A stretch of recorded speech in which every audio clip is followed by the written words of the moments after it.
Patriot Mobile, the company, is a great partner of this program, but there's another sister organization, Patriot Mobile Action, and they're doing some fabulous work in helping flip school boards and fight for parents' rights. Joining us now is Leigh Wambsganss. I hope I said that right. Leigh, welcome to the program. Very close. That's my husband's fault. Wambsganss. Thanks, I'm Charlie. Good to sorry, be I here. tried my best. You're the executive director of Patriot Mobile Action. Tell us about the great work you're doing on the ground. So Patriot Mobile Action was formed by 4 executives, actually, who are at Patriot Mobile. We did this last year, and it was our first launch year in 2022. And we took on 4 independent school districts in Tarrant County, Texas. As you know, Tarrant County is the largest red county left in the nation and in the bullseye of the term Texas Blue. So we took on 4 school districts. It was 11 seats. We won all 11. They weren't slam dunks. One of them went into a runoff. We had to work very hard, but ultimately what that means is over 100,000 North Texas students who before May 2022 had liberal leadership on their school boards, after May 2022 had conservative majorities on their school boards. Mm-hmm. Well, that's amazing. So talk about some of the active work that you're doing from candidate recruitment. How can this scale to other places?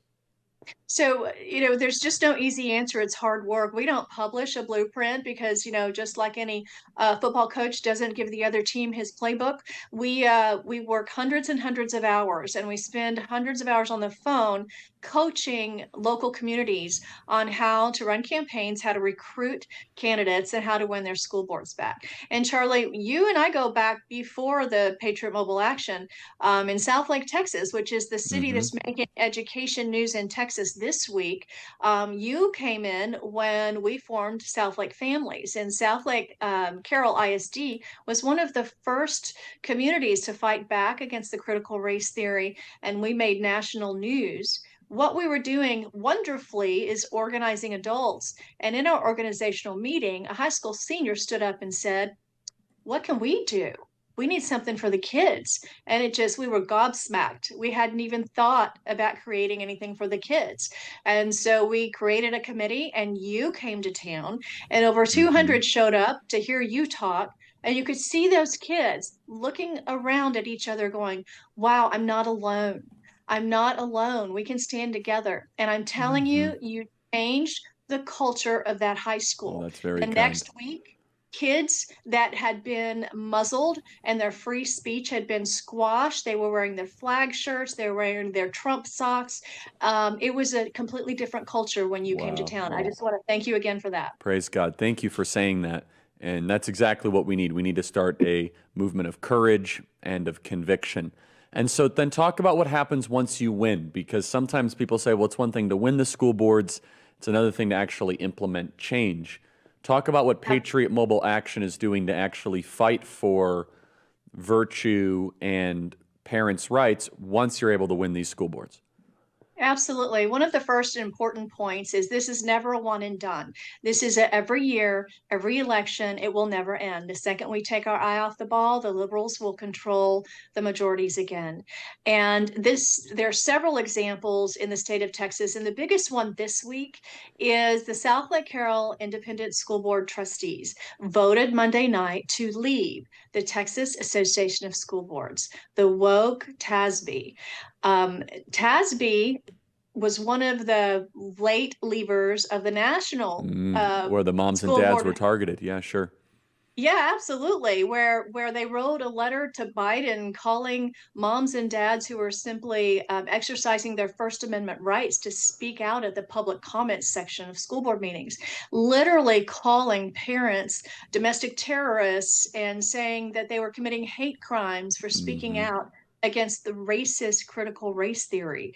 So the fact that it took TASB a little over 8 months, almost a year, to leave the National School Board Association after this. That was one of the reasons the Carroll ISD trustees cited in their resolution to non-renew their membership with the Texas Association of School Boards. But that's just one thing. It is ironic, Charlie, last May 2022, when there was a rash of conservative victories in school boards across Texas, that 2 weeks later, TASB left the National Association. I don't think that would have happened had we not had all of those victories.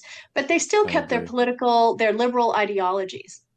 For example, September 2022, in one of their conferences, where thousands of school board trustees and independent school district superintendents and their high-level administrators come to get educated, and they get their continuing ed points in the breakout classes and learning sessions. They were holding all kinds of LGBTQ and really woke classes. They even brought in an LGBTQ student to talk. Over half of one of the classes, one of them was run by the Texas ACLU, and it was just still woke training. In addition to that, one of the reasons that Carroll cited as leaving TASB in their meeting is their lobbying efforts at the state of Texas down in Austin. Texas's education funding system is pretty wacky, and one of the things Texas implemented is Robin Hood, and that takes away from wealthy districts and gives to poor districts to help equalize the opportunity for public education. And while that sounds good, last year $4 billion was paid into this Robin Hood fund, and only $2 billion could be accounted for. Several years ago, one of the poor districts in South Texas was outed for building a $20 million water park with those education funds. Wow. So we're asking for accountability for the Robin Hood funds. But additionally, we're just really congratulating Southlake Carroll for their courage. They're one of the first major districts to leave TASB, and this is already starting a big buzz and a ripple effect across Texas.